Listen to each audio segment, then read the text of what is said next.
ทุกองค์ก่อนที่พวกเราจะได้สันทัตตาหารแล้วเนาะก็จะได้กล่าวธรรมะจากเล็กน้อยนามัตถุอาราธนาตยัสสะขอความนอบน้อมของข้าพระเจ้าจงมีแด่พระรัตนตรัยอภิวันทนาน้อมพระจอมไตรอันล้ำค่าพระพุทธาผู้โลกตั้งเป็นองค์แก้วหน่วยปฐม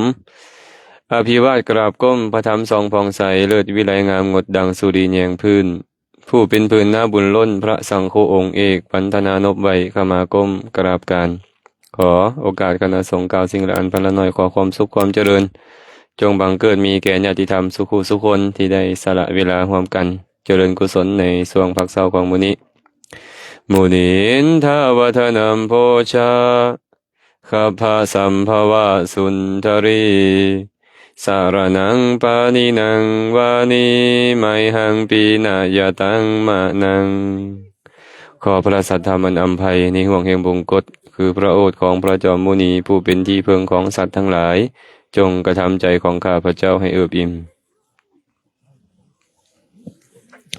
เนื่องจากว่ามื้อนี้พวกเราได้เดินทางมาถึงภูเขากุรูปะที่พวกเราฮู้กันแล้วนั่นแหละว่าเป็นสถานที่ที่ท่านพระมหากัสสปะอธิษฐานให้ภูเขา3ลูกเนาะมาติดเป็นอันเดียวกันเพื่อที่ห่อหุ้มอัตภาพร่างกายของเพิ่นไว้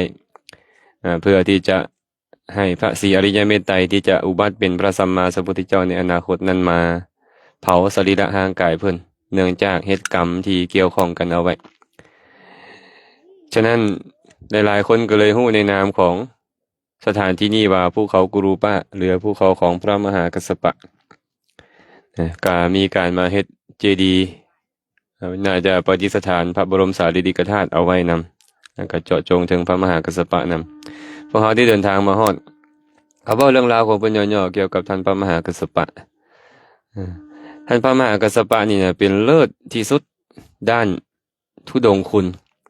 คำว่าธุดงค์คุณก็คือความประพฤติขัดเกลาบ่มีผู้ใดเลิศเท่าพระมหากัสสปะมีการใส่ผ้าบางสกุลเป็นวัดเป็นต้นท่านพระมหากัสสปะนี่นะ จุติมาจากพรหมโลกและมาปฏิสนธิอยู่ที่โลกมนุษย์หลังจากเติบได้ใหญ่มาก็จำเป็นได้มีการแต่งงานทั้งที่บ่ยินดีในการแต่งงานก็ปรากฏว่าภรรยาของเพิ่นก็มาจากพรหมโลกคือกันก็บ่ยินดีในกามคุณคือกันทั้งสองคนก็เลยตกลงกติกากันว่าจะบ่มีร่วมสังวาสบ่ให้เสพเมถุนธรรมกันสุดท้ายหลังจากพ่อแม่ตายหมดแล้วก็พากันออกบวชและเวลาที่เพิ่นออกบวชนี่แผ่นดินหวั่นไหวเลยเด้แม่มนเพิ่นแยกทางกับภรรยาของเพิ่นนี่แผ่นดินไหวเลยพระสัมมาสัมพุทธเจ้าอาศัยความอนุเคราะห์ไปโปรดเพิ่นและประทานการบวชแก่เพิ่นการบวชของเพิ่นนี่นะมีผู้เดียวเท่านั้นในโลกที่ได้บวชแบบนี้เอิ้นว่าการรับโอวาท3ข้อนะโอวาทปฏิฆานูปสัมปทาการอุปสมบทแบบการรับโอวาท3ข้อพระพุทธเจ้าให้โอวาท3ข้อกับเพิ่นเป็นการอุปสมบทของเพิ่นและมอบผ้าสังฆาติให้เพิ่นพร้อมเพิ่นใส่ผ้าสังฆาติตั้งแต่มื้อเพิ่นบวชจนฮอดมื้อพระพุทธเจ้าปรินิพพานแล้วกำลังจะเผาศพเพิ่นยังใส่ผ้าผืนเก่านั้นไปเผาศพพระสัมมาสัมพุทธเจ้าไปสำเร็จสรีระกายของพระสัมมาสัมพุทธเจ้าจักปีแม่มอนบ่ฮะ44ปีเนาะ44พรรษาเพิ่นใส่ผ้าผืนเดียวน่ะอาตมายังว่าโอ้น่าสรรเสริญหากผู้ใดมีความประสงค์อยากจะเอากำลังใจจากเพิ่นไปก็หมายความว่าอยากจะให้เพิ่นนี่นะเป็นสักขีพยานว่าจะสมทานธุดงค์คุณจักข้อกับมื้อนี้ก็ให้ตั้งจิตอธิษฐานเลยก่อนนะให้เข้มแข็งเนาะให้เข้มแข็งหลังจากนั้นเพิ่นก็ เป็นผู้สำเร็จสรีระร่างกายคือเผาศพของพระสัมมาสัมพุทธเจ้าอายุอยู่120 ปีจังค่อยปรินิพพานอายุเพิ่นยืนนี่เป็นเรื่องราวของเพิ่นแต่อยากจะเว้าเรื่องราวหนึ่งที่เกี่ยวกับเพิ่นในสมัยที่พระสัมมาสัมพุทธเจ้าประทับอยู่ที่วัดพระเชตวันไกลจากนี่หลายบ่ไกลจากนี่ประมาณ40 กว่าโยชน์เนาะสมัยนั้นแหละพระสัมมาสัมพุทธเจ้าตรัสกับภิกษุทั้งหลายว่าภิกษุทั้งหลายพวกทานทั้งหลายจงเป็นผู้มีอุปมาเหมือนกับพระจันทร์เถิดจงเป็นเหมือนพระจันทร์จงภาคกายภาคจิตเป็นผู้ใหม่อยู่เนืองๆ บ่ขนองในตระกูลทั้งหลายเข้าไปสู่ตระกูลเถิดพระพุทธเจ้าบอกจังสิว่าภิกขุทั้งหลายพวกเจ้าจงเป็นเหมือนพระจันทร์เด้อว่าซั่นพระจันทร์นี่เป็นจังได๋คั่นน่ะพระจันทร์นี่ส่องสว่างงดงามบ่เลื่อมตาบ่พระจันทร์มีคนสร้างพระจันทร์บ่บ่มีแม่นบ่พระจันทร์นี่ส่องสว่างกำจัดความมืดเนาะบ่ติดข้องกับผู้ใดผู้ใดจะให้ผู้ใดจะด่าผู้ใดจะซื่นผู้ใดจะสมบ่ติดข้องบ่เกี่ยวข้องกับไฟโคจรอยู่ของตัวเองแบบนี้ให้แสงสว่างแก่โลกแต่ปรากฏว่าชาวโลกบ่สังพระจันทร์ชาวโลกฮักพระจันทร์เนาะอีกอย่างหนึ่งเพิ่นบอกว่าพระจันทร์เนี่ยบ่ติดข้องในเวหาอากาศเมฆก้อนใดมาบดมาบังเราก็เซยเมฆออกไปเราก็เซยบ่ติดข้องภิกขุควรเป็นเหมือนพระจันทร์เป็นไปได้แล้วนะบ่ติดข้องในตระกูลเพิ่นว่าควรภาคกายออกภาคจิตออกควรที่จะเป็นผู้ใหม่อยู่เนืองๆคันว่าผู้ใหม่เวลาผู้ใหม่เข้าไปสู่ตระกูลของคนอื่นนี่นะเหมือนสะใภ้ใหม่เนาะแม่สีเนาะตั้งความเคารพอย่างแห่งกล้าบ่เข้าไปพัวไปพันกับเขาเขาถวายจีวรรับจีวรแล้วก็ไปเขาถวายบิณฑบาตรับบิณฑบาตแล้วก็ไปเขาถวายที่อยู่ถวายคีรณะเภสัชบริขารรับแล้วก็ไปบ่เอาตัวเองเข้าไปติดไปพัวไปพันกับเขาไปรับใช้เฮ็ดการงานให้เขาบ่เฮ็ดแบบนั้นนี่เอิ้นว่าผู้เป็นเหมือนพระจันทร์ภิกขุทั้งหลายเปรียบเสมือนว่าภิกขุทั้งหลายนี่นะเหลียวเบิงบ่อน้ำค่ำค่าเหลียวเบิงบ่อน้ำที่เป็นบวกเป็นวังตามหอมห้วยเฮาเขาทั้งหลายเป็นผู้ภาคจิตออกภาคกายออกเป็นอยู่แบบนั้นเวลาเฮาเห็นห้วยหองที่มันเลิกเป็นเหี่ยวเป็นตาเสียวบ่คันตกลงไปเป็นตาเจ็บตาปวดบ่หรืออาจถึงแก่ความตายได้แม่นบ่แต่ว่าผู้ประสงค์จะกินน้ำใสๆนั่นนะอยากได้น้ำมาใส่นี่นะเฮ็ดแนวใดคั่นน่ะต้องโดดลงไปบ่หรือว่าต้องค่อยๆเฮ็ดได้น้ำแล้วก็หนีเห็นบ่บ่ไปติดอยู่นำบวกน้ำนั้นสันใดก็สันนั้นเพิ่นว่าภิกขุทั้งหลายเอ้ยกัสสปะนี่นะเพิ่นว่าเป็นแบบนี้ได้กัสสปะเนี่ยเป็นผู้เปรียบเหมือนพระจันทร์ได้เป็นผู้ภาคกายภาคจิตออกเป็นผู้ไม่อยู่เนืองๆบ่ขนองในตระกูลทั้งหลายบ่ไปออดซ้อแอแซะเขานะเอิ้นว่าบ่ขนองในตระกูลทั้งหลายเนาะเข้าไปสู่ตระกูลเพิ่นสรรเสริญพระมหากัสสปะแบบนี้พระผู้มีพระภาคเจ้าก็เลยตรัสว่าภิกขุทั้งหลายบุคคลเหล่าใดเป็นผู้ควรไปสู่ตระกูลภิกขุทั้งหลายเอ้ยภิกขุทั้งหลายก็บอกว่าข้าแต่พระองค์ผู้เจริญธรรมะของพวกข้าน้อยมีพระพุทธเจ้าเป็นรากฐานมีพระพุทธเจ้าเป็นต้นแบบพระผู้มีพระภาคเจ้าจงตรัสแสดงธรรมเถิดพวกข้าน้อยทรงจำไว้พระพุทธเจ้าก็บอกว่าภิกขุทั้งหลายถ้าเช่นนั้นพวกท่านจงตั้งใจเด้อเฮาจะกล่าวพระผู้มีพระภาคเจ้ายกมือขึ้นแกงอยู่เทิงอากาศมันถึงหยังบ่นี่ยกมือแกะเทิงอากาศบ่ถึงหยังพระพุทธเจ้าเลยบอกภิกขุทั้งหลายมือนี่นะบ่ติดข้องในอากาศชั้นใดภิกขุทั้งหลายก็ควรเป็นผู้บ่ติดข้องบ่พัวพันบ่มกมุ่นในตระกูลทั้งหลายเป็นผู้ภาคกายภาคจิตออกเป็นผู้ไม่อยู่เนืองๆบ่ขนองในตระกูลทั้งหลายเข้าไปสู่ตระกูลแบบนั้นคือกันภิกขุควรเข้าไปในตระกูลด้วยคิดว่าบุคคลใดเป็นผู้ปรารถนาลาภจงได้ลาภเถิดบุคคลใดเป็นผู้ปรารถนาบุญจงกระทำบุญภิกขุทั้งหลายภิกขุเส้นนี้แหละจึงสมควรเข้าไปสู่ตระกูลภิกขุทั้งหลายกัสสปะนี่นะ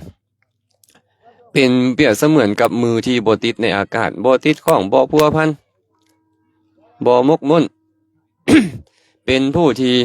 ภาคกายภาคจิตออกเป็นผู้ไม่อยู่เนืองๆเป็นผู้ที่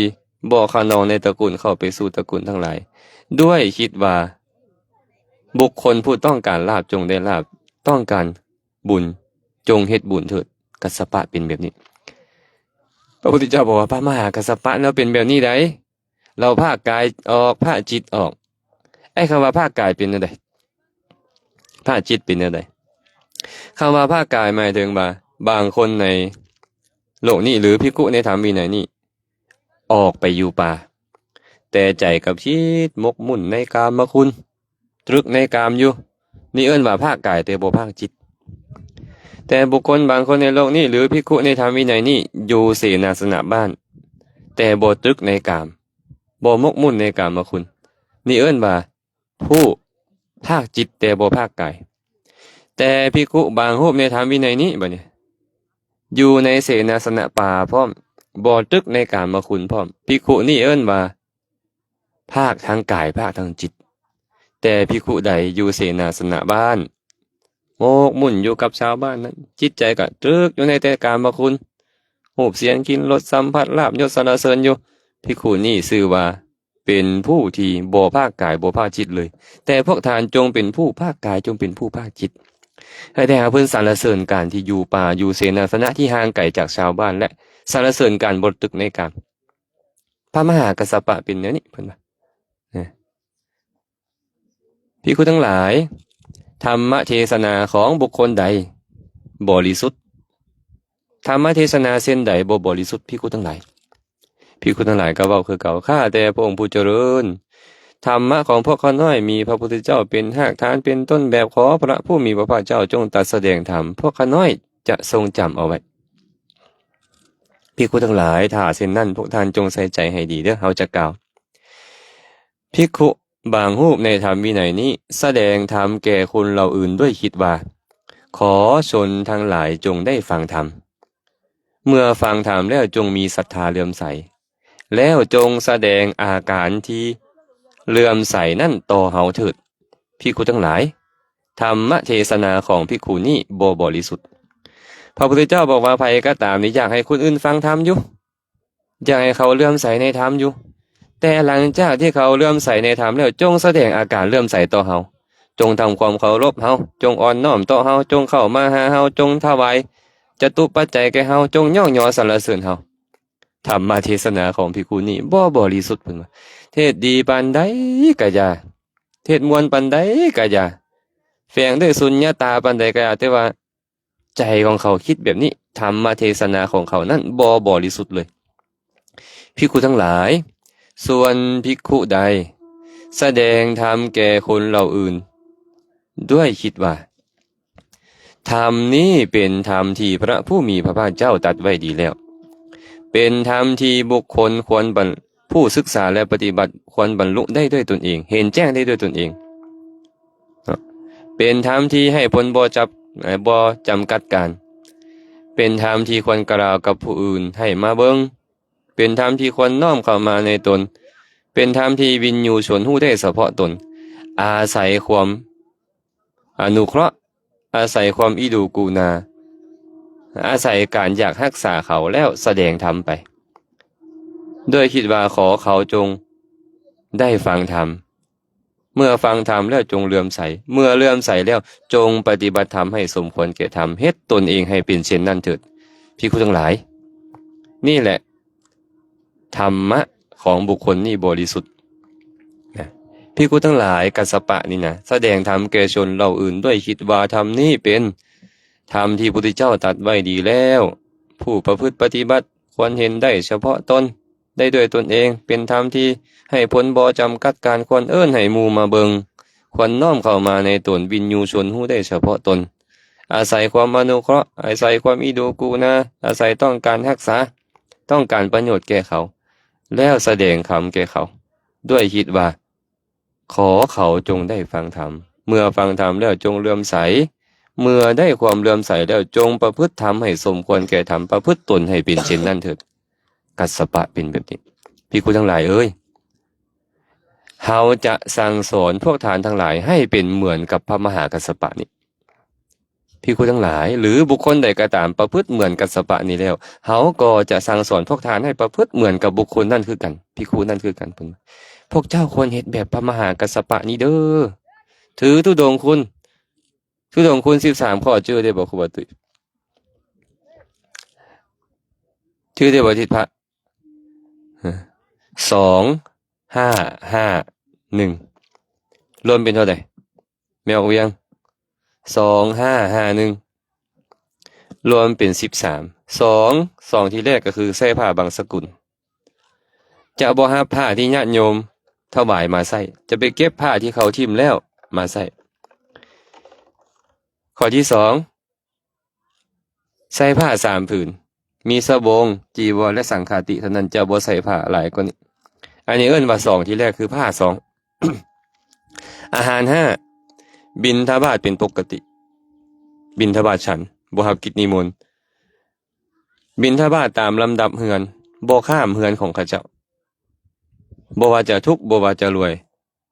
บ่ว่าจะอาหารดีหรือบ่ดีบ่ข้ามเฮือนเขาฉันอาสนะเดียวลุกจากอาสนะแล้วบ่ฉันอีกบ่ฉันอาหารมาภายหลังเริ่มลงมือฉันแล้วบ่รับอาหารที่คนอื่นมาถวายอีกฉันในบาตรบ่มีภาชนะอื่นนี่เอิ้นว่า5ที่2คืออาหาร5ที่อยู่5อีกมาเนี่ยอยู่ป่าเป็นวัดจะต้องอยู่ไกลจากหมู่บ้าน2กิโลขึ้นไปอยู่ป่าซ่าเป็นวัดสถานที่นั้นต้องเป็นบ่อนที่เผาศพอยู่เนืองๆฝังศพอยู่เนืองๆอยู่ใต้ห่มไม้เป็นปกติจะอาศัยใต้ห่มไม้บ่อยู่กุฏิวิหารอยู่กลางแจ้งเป็นปกติแม้แต่ต้นไม้ก็จะบ่เอาอยู่กลางแจ้งเลยและอยู่เสนาสนะตามที่เขาจัดให้เป็นปกติจะบ่ปฏิเสธเขาจัดให้บนใดอยู่บนหันอันนี้เอิ้นว่า5อีกประการหนึ่งคือเสนาสนะ5และก็1สุดท้ายก็คือการปรารภความเพียรบ่เห็นแก่นอนก็คือสมทานเนสัชชิกมีแต่นางยืนยางจะบ่นอนเด็ดขาดเนาะจือที่ผ่าเด้อ2551จีวร2อาหาร5ที่อยู่5ปรารภความเพียร1ทานพระมหากัสสปะปรากฏว่าเป็นเลิศที่สุดเป็นเลิศที่สุดด้านการถือธุดงค์คุณเนาะประพฤติฝึกหัดขัดเกลาและบ่ติดข้องในตระกูลทั้งหลายพร้อมเข้าไปสู่ตระกูลนี่นะไปด้วยความอนุเคราะห์อยากให้เขามีความสุขอยากให้เขาได้ประโยชน์ต้องการบุญให้ได้บุญต้องการลาภจงได้ลาภบางคนนี่นะญาติโยมไอ้ข้าวที่ใส่บาตรก็บ่มีบางคนเนาะเห็นว่าเขาย่างขึ้นมานี่เนาะอย่างน้อยเขาได้เห็นพระเขาดีใจความเลื่อมใสเกิดขึ้นก็ดีพอแฮงแล้วแม่นบ่ให้เขาได้บุญหน่อยนึงนะพระพุทธเจ้าก็ตรัสสอนแบบนี้แหละให้ครูบาอาจารย์ระลึกถึงพระมหากัสสปะอยู่เสมอพระพุทธเจ้าให้เอาพระมหากัสสปะเป็นต้นแบบภิกขุทั้งหลายเฮาจะสั่งสอนพวกทานเหมือนกับพระมหากัสสปะนี้ให้เป็นเหมือนกับพระมหากัสสปะนี้หรือไผผู้ใดผู้หนึ่งก็ตามที่เป็นเหมือนพระมหากัสสปะพวกทานทั้งหลายจงประพฤติให้เหมือนกับผู้นั้นเด้อถ้าเฮามาฮอดสถานที่ที่พระมหากัสสปะมาทอดถิ่มห่างกายเอาไว้ก็ควรที่จะระลึกถึงเพิ่นว่าเพิ่นมีคุณธรรมสูงส่งที่พระพุทธเจ้าสรรเสริญเอาไว้และตรัสรับสั่งให้ภิกขุทั้งหลายเป็นเหมือนพระมหากัสสปะนี่เนาะก็สิบ่เว้าอีหยังหลายนะมื้อนี้เนาะก็จะเว้าเรื่องราวเกี่ยวกับท่านพระมหากัสสปะหน่อยหนึ่งเนื่องจากว่าหมอกเริ่มมาแล้วเดี๋ยวฝนมันจะตามมาเดี๋ยวจะสั่นเข้าบ่แล้วก็อนุโมทนาบุญนำอาจจะเป็นครั้งแรกที่เฮามาสั่นเข้าอยู่ถึงภูเขากูรูป้าและอาจจะเป็นครั้งสุดท้ายพร้อมแหละที่จะได้มาเนาะเพราะบ่แน่นอนครั้งแรกอาจารย์เคยมา10กว่าปีก่อนครั้งที่2นึกว่าจะบ่มีแล้วก็มีนะก็มีมาก็ด้วยอาศัยว่าอยากจะให้ครูบาอาจารย์ยังให้คำไต่มาเห็นบนพระมหากัสสปะเนาะจะได้กลับไปสมทานธุดงค์อย่างเคร่งครัดครูบาตุ้ยอาจจะมีอุตสาหะขึ้นว่าพระพุทธเจ้าสรรเสริญไปนี่จะไปสมทานธุดงค์แล้วเนาะก็ขออนุโมทนาบุญนำครูบาอาจารย์พระสงฆ์สมณเณรทุกรูปทุกองค์และก็ขออนุโมทนาบุญนำญาติโยมที่แต่งข้าวปลาอาหารบานข้าวถวายคณะพระเจ้าประสงค์และก็อุบาสกอุบาสิกาญาติโยมทั้งหลายอยู่ทางประเทศลาวบ่ว่าจะเป็นพ่อออกโดพ่อออกโดโดที่เป็นเจ้าภาพอาหารผู้ใดได้ก็แม่ออกเพียรญาติธรรมเวียงจันทร์แม่แปมแม่สุวรรณเพลงแม่สุวรรณพรแม่หลายๆแม่เนาะที่บางคนก็บ่ได้ประสงค์จะออกนามแล้วก็หลายๆคนที่ระลึกได้แต่บ่ได้แต่หมดสุขุสุคนแล้วก็ทางทีมงานไม่ออกของจันทร์ก็ถวายจตุมาทุกมาเนาะไม่ออกสิไว้ก็ถวายแจวมาครูบาอาจารย์ทุกรูปทุกองค์ก็ได้ รับได้บ่ฉันแล้วก็ขออนุโมทนาบุญนำบุญใดกุศลใดที่ญาติโยมได้กระทำแล้วครูบาอาจารย์ก็ขออนุโมทนาสาธุการนำครูบาอาจารย์เองได้เฮ็ดบุญกุศลอันใดอันหนึ่งก็ขอแบ่งบุญนั้นให้กับญาติโยมทุกคนทุกท่านจงมีส่วนร่วมขอให้บุญนี้จงเป็นปัจจัยอำนวยอวยไสให้ทุกคนทุกท่านจงได้ประสบพบเจอแต่ความสุขปราศจากทุกข์ทั้งปวงปรารถนาสิ่งหนึ่งประการใดอันเป็นไปในทางที่ชอบประกอบได้ทำแล้วก็ขอให้ความปรารถนาของทุกคนทุกท่านจงสำเร็จโดยทั่วกันเทินพร้อมๆกันอุทิศกุศลในเทวดาอารักษ์แถวนี้นำกันเนาะข้าพระเจ้าขอตั้งจิตอุทิศผลบุญกุศลนี้แผ่ไปให้ไพศาลถึงบิดามารดาครูอาจารย์ทั้งวงวานญาติมิตรสนิทกันทั้งคนเคยร่วมงานการทั้งหลายมีส่วนได้ในกุศลผลพองนานทั้งเหล่าชนผู้ผูกเวรและเทวันให้ทุกท่านได้กุศลผลนั้นเถิดพอเลยเด้อสัพพิติโยวิวัชชันตุสัพพะโรโควินาศตุมาเตภวัตวันตรายโยสุขีทีขายุโกภวะอภิวาทนาสิริสานิจังวุฒาปจายโนจัตตารโอธรรมาวัฏันติอายุวันโนสุขังภาลัง